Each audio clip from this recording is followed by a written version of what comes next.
BC హక్కుల సాధన సమితి ఆధ్వర్యంలో నేడు రౌండ్ టేబుల్ సమావేశం అన్నది నిర్వహిస్తున్నారు. అయితే ఇందులో ఎంతోమంది వక్తలు కూడా పాల్గొంటున్నారు. దీనికి సంబంధించి అసలు ఈ రౌండ్ టేబుల్ సమావేశంలో ఎటువంటి అంశాలపై చర్చిస్తున్నారు, ఎవరెవరు పాల్గొంటున్నారు, ఈ తదితర అంశాలన్నీ కూడా తెలుసుకునే ప్రయత్నం చేద్దాం. సార్, ఈ బీసీ రిజర్వేషన్ల గురించి మాట్లాడాల్సి వస్తే మీరు ఎన్నో రోజులుగా దీని గురించి ఫైట్ చేస్తున్నారు. ఇప్పటికీ కూడా సరైన న్యాయం జరగలేదు. అసెంబ్లీలో కూడా దీని గురించి మాట్లాడదామని చెప్పి చాలామంది అంటున్నారు. సో అక్కడి నుంచి ఒకవేళ సమాధానం రావాలనుకుంటే మీరు ఎటువంటి డిమాండ్స్ని కోరుకుంటారు వారిని? బీసీ కులగణన అనేది అది అవసరం. ఇవాళ ఉన్నటువంటి సామాజిక అంశాల్లో అది ప్రధానమైనటువంటి అంశం. బీజేపీ వారు దేశవ్యాప్తంగా చేయాల్సిన బాధ్యత వాళ్ళపైన ఉంది. వాళ్ళు దాన్ని అవాయిడ్ చేస్తున్నారు. మతం పేరుతో వాళ్ళు ఈ బీసీలని, ఎస్సీలని, ఎస్టీలని అందరినీ కలేసి మతం పేరు పెట్టుకుంటే అందరూ ఒక్క తాటి మీద ఉంటారు అని. వీళ్ళకి హక్కుల కోసం కాదు, వాళ్ళ రాజకీయ ప్రయోజనం కోసం గణన పెట్టట్లేదు. కానీ ఇక్కడ ఒక ప్రయోగం అయితే చేశారు రేవంత్ రెడ్డి గారి ప్రభుత్వం. అది చేసి అందులో నివేదిక కూడా అసెంబ్లీలో పెట్టడం జరిగింది. అది మంచి పరిణామం. ఇంకా జనాభా లెక్క దానికి తగ్గట్లుగా వారి జనాభా సంఖ్యకు అనుగుణంగా నమోదు కాలేదని విమర్శలు వచ్చినాయి. దానికి కూడా ఛాన్స్ ఇవ్వాలని మాలాంటి వాళ్ళని చెప్తే ఛాన్స్ కూడా ఇచ్చారు. ఎవరైనా ఎప్పుడైనా కూడా నమోదు చేసుకునే ప్రొవిజన్ ఉంది ఇప్పుడు కూడా, ఎవరైనా పేర్లు రాకపోతే. ఆ విధంగా అంతకుముందు ఎవరు చేయింది అది చేస్తున్నారు. రేపు ఒక 5 రోజులు సెషన్ జరిపి చట్టంగా కూడా పెడతామంటున్నారు. ఇంకా మంచిది. మరి చట్టంగా ముందు ఇది ఆమోదం అయితే దాన్ని రిజర్వేషన్ పర్సంటేజ్ ఎంత అనేది ఒక ప్రాబ్లం వస్తుంది. ఆ పర్సంటేజ్ ఎంత అనే దానికి వచ్చేసరికి సుప్రీంకోర్టు రూలింగ్ ఒకటి ఉంది, ఒక బారింగ్ ఉంది, అబ్స్ట్రక్షన్ ఉంది, 50% దాటొద్దని. అదే పద్ధతుల్లో కేంద్ర ప్రభుత్వం అయినా ఇన్వాల్వ్ కావాలి. దాన్ని ఆ సుప్రీంకోర్టు రూలింగ్కి సరిచేస్తూ సవరణ చేస్తూ చట్టమన్నా చేయాలి. అప్పటి వరకు మరి వీళ్ళు ఏ పద్ధతుల్లో అమలు చేస్తారో నాకు ఐడియా లేదు. మరి చెప్పడం వేరు, అమలు వేరు. తమిళనాడు లాంటివి ఏమో అంత ముందే ఉన్నాయి, సుప్రీంకోర్టు రూలింగ్కి ముందే ఉన్నాయి. అందువలన చట్టం ముందైతే ప్రవేశపెట్టి మేము ఇంత చేస్తామని పెట్టాలి. ఒత్తిడి అక్కడ కూడా పెట్టాలి. ఆమోదం చేసే వరకు కూడా ఆమోదించకుండా వీళ్ళు ఏం చేయలేరు. ఎందుకు మీరు అన్నారనే దానికి సమాధానం లేదు. ఎందుకు అన్నారంటే అన్నాం మేము, పైనుంచి జరగట్లేదు, మేమేం చేస్తాం అంటారు. ఇది సహజమైన అధికార పార్టీలకు ఉన్నటువంటి అలవాటు. సరే, ఏదున్నా సరే అవ్వాల్సిన పరిస్థితి ఉందని కేంద్రం చేతుల్లో ఉంది ప్రధానంగా. రేపు అసెంబ్లీలో పెట్టినప్పుడు మా వంతు కర్తవ్యంగా మేము దానికోసం కృషి చేస్తాం. సార్, ఇప్పటివరకు ఉన్న అధికార పార్టీలు ఎవరు చూసినా వారసత్వపు అధికారులే ఎక్కువగా వస్తూ ఉన్నారు. సరే, బీసీ ఇన్ కేసు అధికారంలోకి వస్తే వారసత్వాన్ని అందిపుచ్చుకుంటూ రాజకీయాల్లోకి వచ్చే ఛాన్సెస్ ఉందంటారా? లేకపోతే మీరు కూడా అగ్రకులాలను వదిలేసి బీద కుటుంబ వాళ్ళకి అవకాశాలు ఇచ్చే ఛాన్సెస్ ఏమైనా ఉన్నాయంటారా? అట్లా ఏముండదు. ఇప్పుడు రాజకీయాలు వచ్చేసరికి ఆటోమేటిక్గా ఆ శక్తివంతమైనటువంటి నాయకత్వం బీసీ నుంచి కూడా చాలా ఎమర్జ్ అవుతున్నారు, ఎస్సీ నుంచి కూడా అవుతున్నారు, కమ్యూనిస్టుల నుంచి కూడా అవుతున్నారు. ఇక కులం అనేది కాదు, సామర్థ్యం ఉండాలి. కొంత వాళ్ళకి 10 మంది సమర్థులు ఉంటే అందులో అప్పుడు దీనికి ప్రాధాన్యత ఇవ్వాలి. అందులో ఎస్సీ అందరిలో సమర్థులు ఉన్నారనుకో, కొద్దిగా అతను లిఫ్ట్ ఇవ్వాలి, బీసీకి లిఫ్ట్ ఇవ్వాలి. అట్లా నీకు అవునన్న కాదని కొద్ది రోజుల్లో అన్ని రంగాల్లో కూడా సామాజిక న్యాయం వస్తుంది. Thank you. సార్, ఈరోజు ఈ రౌండ్ టేబుల్ సమావేశం ద్వారా ముఖ్యంగా మీ బీసీ సంఘానికి సంబంధించిన వారికి ఏం చెప్పాలనుకుంటున్నారు? సో ఈరోజు సిపిఐ ఆధ్వర్యంలో ఈ రాజ్ బహదూర్ గౌడ్ గారి హాల్లో బీసీ సాధనా సమితి ఆధ్వర్యంలో కులగణన పైన ఒక రౌండ్ టేబుల్ కాన్ఫరెన్స్ నిర్వహించడం జరిగింది. ఈ కాన్ఫరెన్స్లో రాష్ట్ర ప్రభుత్వం చేపట్టినటువంటి కులగణన పైన చర్చించడం జరిగింది. అదేవిధంగా నేషన్ వైడ్గా కులగణన జరపాల్సిన అవసరం గురించి కూడా చెప్పడం జరిగింది. ముఖ్యంగా ఈ రాష్ట్ర ప్రభుత్వం చేసినటువంటి కులగణనలో ఉన్నటువంటి కొన్ని లోటుపాట్లను సవరించుకుంటూ మరి ఇప్పుడు లోకల్ బాడీస్ విద్యా ఉద్యోగాల్లో 42% రిజర్వేషన్ ఇస్తామన్నారు. సో ఈ 42% రిజర్వేషన్స్ను ఏ వర్గాలకు ఏ విధంగా ఇవ్వబోతున్నారనే దానిపైన కూడా కొంత చర్చించాలని చెప్పేసి చెప్పడం జరిగింది. అదేవిధంగా బీసీలకు సంబంధించినటువంటి ఆర్థికపరమైనటువంటి అంశాలకు వచ్చేస్తే బీసీలు ఈరోజు సాంస్కృతిక వాళ్ళ వృత్తులు ఇవన్నీ కూడా ధ్వంసం కావడంతో వాళ్ళ బేస్ అనేది దెబ్బతింది. సో బీసీలకు సంబంధించి ఆర్థిక అభివృద్ధి కొరకు ప్రభుత్వాలు కేటాయిస్తున్నటువంటి డబ్బులు ఖర్చు పెట్టడం లేదు. సో ఖచ్చితంగా ప్రభుత్వం కేటాయించిన డబ్బులు బీసీల ఆర్థిక అభివృద్ధి కొరకు ఖర్చు పెట్టాలని చెప్తున్నాం. అదేవిధంగా బీసీలకు సంబంధించినటువంటి రాజ్య వ్యవస్థలో వాళ్ళ ప్రస్తుత స్థానం ఏంటి, వాళ్ళు ఏ విధంగా రాజ్యాధికారాన్ని చేపట్టాలనే విషయాలపైన కూడా చర్చించినాం. అందుకనే మా ఇస్సా, మా ఇజ్జత్, మా హుకుమత్ మాకు కావాలని చెప్పి వాళ్ళకి చెప్పడం జరిగింది. సో మరి రాబోయే కాలంలో బీసీలు తమ వాటా కొరకు, తమ ఆత్మగౌరవం కొరకు, రాజ్యాధికారం కొరకు పోరాటం చేయాల్సిన అవసరం ఉందని చెప్పేసి ఈ సమావేశం ద్వారా ప్రజలకు తెలియజేస్తున్నాం. ఓకే, అంటే ఇక్కడ కాకుండా ఇంకెక్కడైనా పెట్టే ఛాన్సెస్ ఉన్నాయా సార్? ఇంకా మీటింగ్స్ ఇవన్నీ కంటిన్యూ జరుగుతూ ఉంటాయి. ఇవాళ ఒక రోజుతో అయిపోదు. బీసీలో ఏ రంగాల్లో ఎక్కడెక్కడ అన్యాయాలు జరుగుతుంటాయో ఆ రంగాలకు సంబంధించిన స్పెసిఫిక్ మీటింగ్స్ కూడా పెడతాం. అదేవిధంగా రాబోయే కాలంలో దేశవ్యాప్తంగా కూడా కులగణన జరపాలని చెప్పేసి కూడా ఢిల్లీలో కూడా మళ్ళీ సమావేశాలు నిర్వహిస్తాం. అంటే బీసీలు అందరూ కూడా రాజకీయ పరంగా కూడా రావాలి ముందుకు అని చెప్పేసి ఈ నానుడు అనేది వినిపిస్తూ వస్తుంది. సో దీని వెనకాల ఉన్న ఉద్దేశం ఏంటంటారు?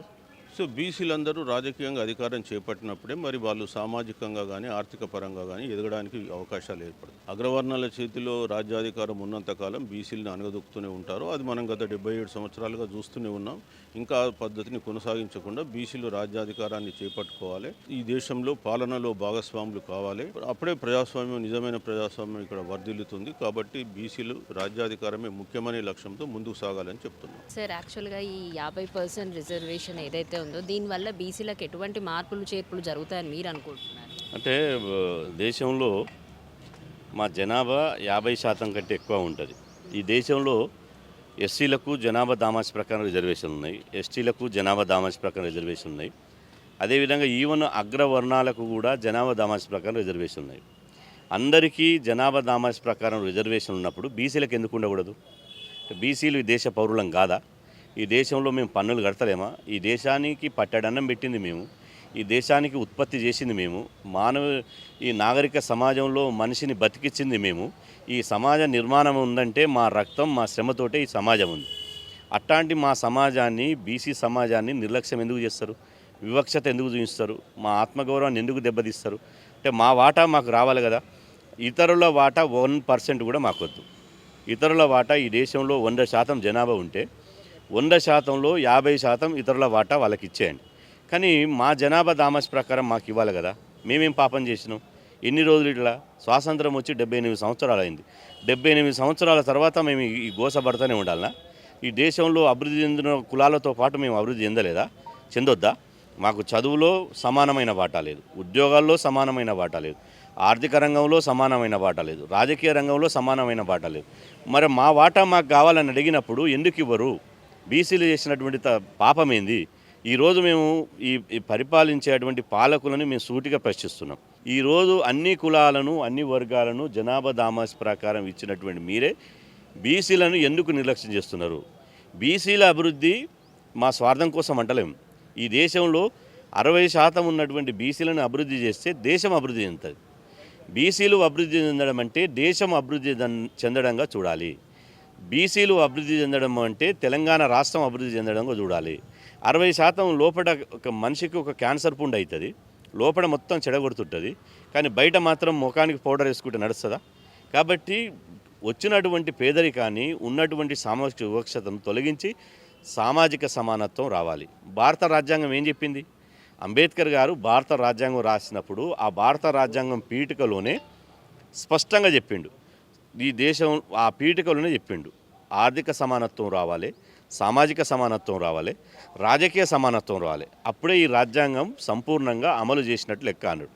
మరి ఆర్థిక సమానత్వం ఎట్లా వచ్చింది?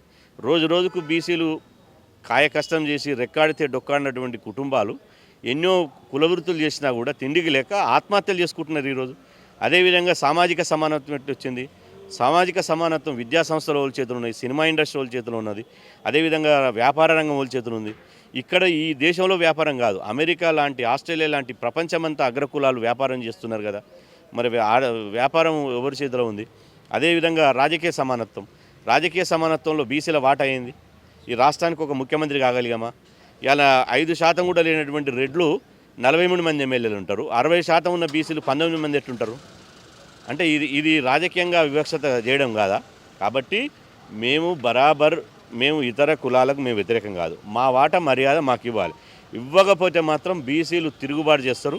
బీసీలు తిరుగుబాటు చేశారు ఇప్పుడే కాదు, ఆ రోజు తెలంగాణ రైతాంగ సాయుధ పోరాటంలో తిరుగుబాటు చేసినాం, అదే నక్సల్బరీ ఉద్యమంలో తిరుగుబాటు చేసినాం. అదేవిధంగా తెలంగాణ మలిదశ పోరాటంలో కూడా ఒక ఆసో శ్రీకాంత్ చారి, ఒక కానిస్టేబుల్ కృష్ణయ్య, ఒక ప్రొఫెసర్ జయశంకరు, ఓ కొండ లక్ష్మణ్ బాబూజీ, ఎంతోమంది బీసీల త్యాగాలతోటే తెలంగాణ రాష్ట్రం సిద్ధించింది. కాబట్టి ఇప్పుడు కూడా ఈ తెలంగాణలో బీసీలకు రాజకీయ అధికారం కోసం, మా స్వయం పాలన కోసం బరాబర్ కొట్లాడతాం. మా వాటా దక్కే వరకు ఉద్యమాన్ని ఎట్టి పరిస్థితులు ఆపేది లేదు. అసలు అసెంబ్లీలో దీనికి సంబంధించిన అంశం వచ్చినప్పుడు అక్కడ ఉన్న వారు కానీ ఎటువంటి సమాధానం ఇచ్చారు? మీరు ఎటువంటి డిమాండ్స్ని వాళ్ళ ముందు పెట్టడం? ఇప్పుడు అసెంబ్లీలో వచ్చినప్పుడు అసెంబ్లీలో శుద్ధ అబద్ధాలు చెప్తున్నారు. అసెంబ్లీలో ఇలా ఉన్న ఫ్యాక్ట్ మాట్లాడాలి. కులగణనలో తెలంగాణ రాష్ట్రంలో కులగణన చేసినప్పుడు తప్పుడు లెక్కలు చూయించారని మేము చెప్పినాం. ఇలా కులగణన సంపూర్ణంగా చేయలేదని చెప్పినాం. దానికి ఓపెన్ డిబేట్ పెట్టాలి కదా, చర్చించాలి కదా.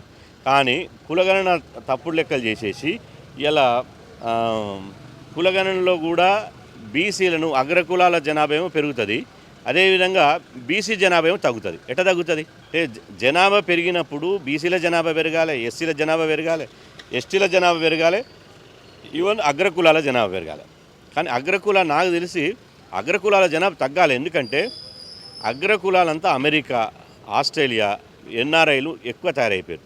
ఆ దేశాలలో స్థిరపడుతున్నారు. గ్రీన్ కార్డు పొందినటువంటి వాళ్ళు, గ్రీన్ కార్డు పొందిన వాళ్ళు మొత్తం అగ్రకులాలే ఉన్నారు, 99.9%. కాబట్టి ఇక్కడి నుంచి పోయి అక్కడ పోతున్నారు. మరి ఇక్కడ తగ్గాలనా పెరగాలనా? విచిత్రం ఏంటంటే ఎవరి చేతులు అయితే అధికారం ఉందో వాళ్ళు కులగణన లెక్కలు కాకుండా వాళ్ళు పెంచుకుంటారు. పచ్చపెన్ను వాళ్ళ చేతులు ఉందని చెప్పి పెంచుకొని ఎక్కువ చూపిస్తున్నారు. కాబట్టి ఈ వివక్షత వద్దు. ఇది మీరు ఇట్నే చేస్తే దేశంలో సామాజిక విప్లవం వస్తుంది, రాష్ట్రంలో తిరుగుబాటు వస్తుంది. ఓ చాకలేలమ్మ లెక్క గుత్పలు అందుకుంటారు. కాబట్టి ఇప్పటికైనా ప్రభుత్వాలు, పార్టీలు ఆలోచించాలి. అసెంబ్లీలో చట్టం చేయాలి.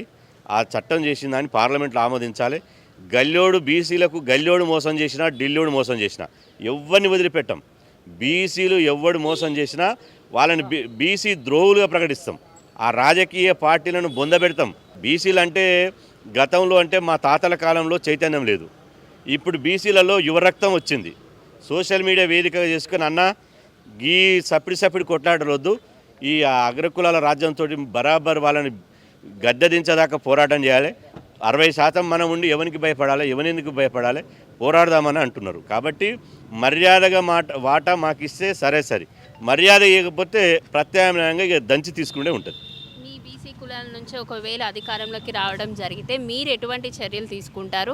అండ్ ఇప్పుడు ఎవరైతే అధికారంలో ఉన్నారో వాళ్ళని దించేందుకే మీరు పోరాటం చేస్తున్నారు అని చెప్పారు. కాబట్టి వాళ్ళ వైఫల్యాలను ఎత్తి చూపడమే కాకుండా మీరు ఎటువంటి సహకారాలు? కరెక్ట్ క్వశ్చన్ అడిగారు మేడం. వాస్తవంగా మిమ్మల్ని అభినందించాలి. ఎందుకంటే సమస్యలను ఎత్తి చూపడం, సమస్యల పరిష్కారం కోసం కొట్లాడడం అనేది ఒక విధంగా జరుగుతుంది, ఒక వర్షన్. కానీ ఒకవేళ రేపు మీరు అనుకున్నటువంటి బీసీ రాజ్యం వస్తే ఏం చేస్తారనేది ఒక బ్రహ్మాండమైన క్వశ్చన్ అడిగారు.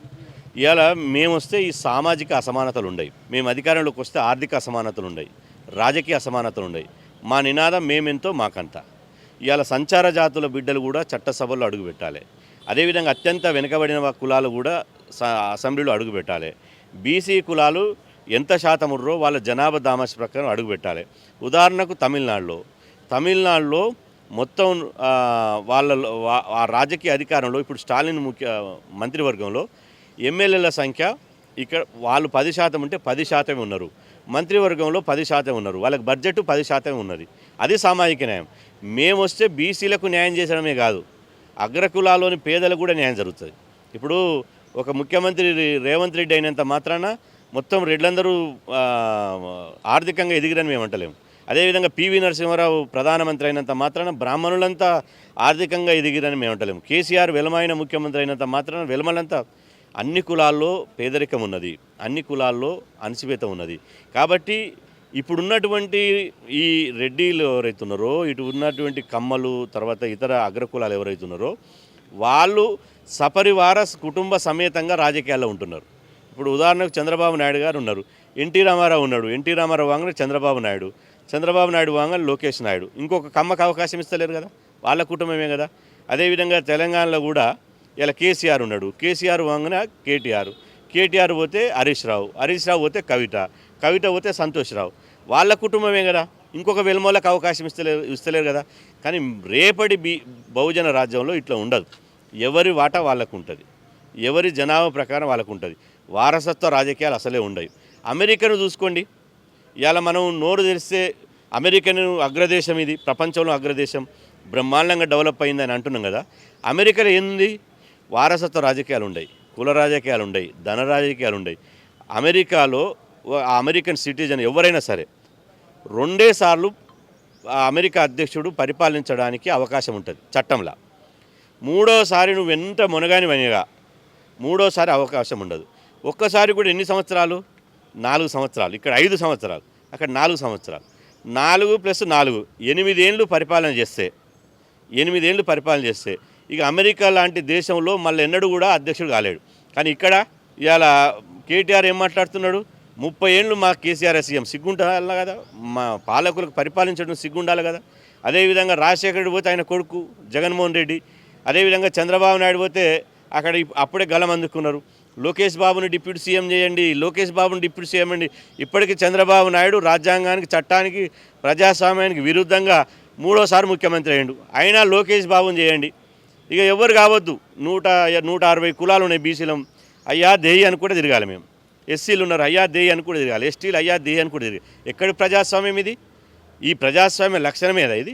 ప్రజాస్వామ్యం అంటే అన్ని కులాలకు, అన్ని మతాలకు, అందరికీ అన్ని సమాన అవకాశాలు రావాలి. ఆకాశంలో పక్షి ఎంత హాయిగా జీవిస్తుందో మనిషి కూడా అంతే స్వేచ్ఛగా జీవించాలి. అట్లా ఉన్నది ఆ వాతావరణం.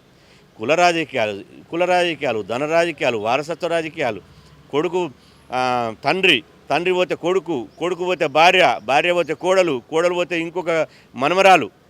ఇదేనా ప్రజాస్వామ్యం? కాబట్టి ఇవన్నీ ఉండయి.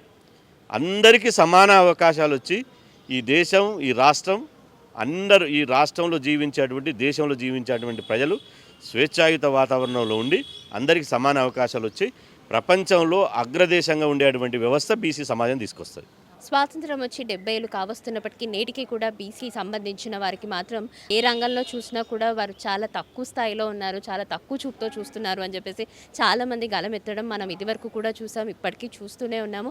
అయితే నేడు ఈ రౌండ్ టేబుల్ సమావేశంలో నిర్వహించినటువంటి వక్తులు ఎవరైతే ఉన్నారో వారందరూ కూడా చెప్పడం ఒకటే మాట, విద్యా సంస్థలో కానివ్వండి, నిరుద్యోగులు కానివ్వండి, రాజకీయ పరంగా కానివ్వండి, ఎక్కడ చూసినా బీసీ తక్కువ స్థాయి అనే మాట్లాడుతున్నారు. మేము కూడా అధికారంలోకి రావాలి, మాకు కూడా ఒక అవకాశం రావాలి, మేము వస్తే కూడా ఏం చేయగలము కూడా చూపిస్తాము. కుల, ధన, వ్యవసాయ రంగాల్లో వీళ్ళకి ఎవరైతే ఉన్నారో వాళ్ళందరికీ కూడా ఒక పెద్దపీట వేయాలి. ధనము, కులం పేరిట వీరందరూ కూడా ఫ్యామిలీ పరంగా, అంటే ఫ్యామిలీ రాజకీయాలే ఎక్కువయ్యాయి, మాలాంటి వాళ్ళు వస్తే కనుక మాకు ఒక అవకాశం ఇస్తే కనుక అన్ని వర్గాల వారికి, బడుగు బలహీన వర్గాల వారికి కూడా మేము ఒక అవకాశం ఇస్తాం. వారికి విద్యలో కానివ్వండి, నిరుద్యోగుల విషయంలో కానివ్వండి, ఎలాంటి పరమైన అంటే అభ్యర్థనలు ఏ వచ్చినా కూడా అవి స్వీకరించి వారికి తగిన న్యాయం చేస్తాము. సో మేము కూడా అధికారంలోకి వస్తే మా సత్తు ఏంటో చూపిస్తామంటున్న బీసీ వాళ్ళు ఎవరైతే ఉన్నారో వారి కోరిక నెరవేరాలని, అలాగే ప్రభుత్వం వీళ్ళు ఎవరైతే ఏమైతే కోరుకుంటున్నారో అవన్నీ కూడా నెరవేరాలని పొలిటికోస్ కూడా కోరుకుంటుంది. మరి రానున్న కాలంలో ప్రభుత్వం దీనిపై ఎలా స్పందిస్తుందో వేచి చూద్దాం.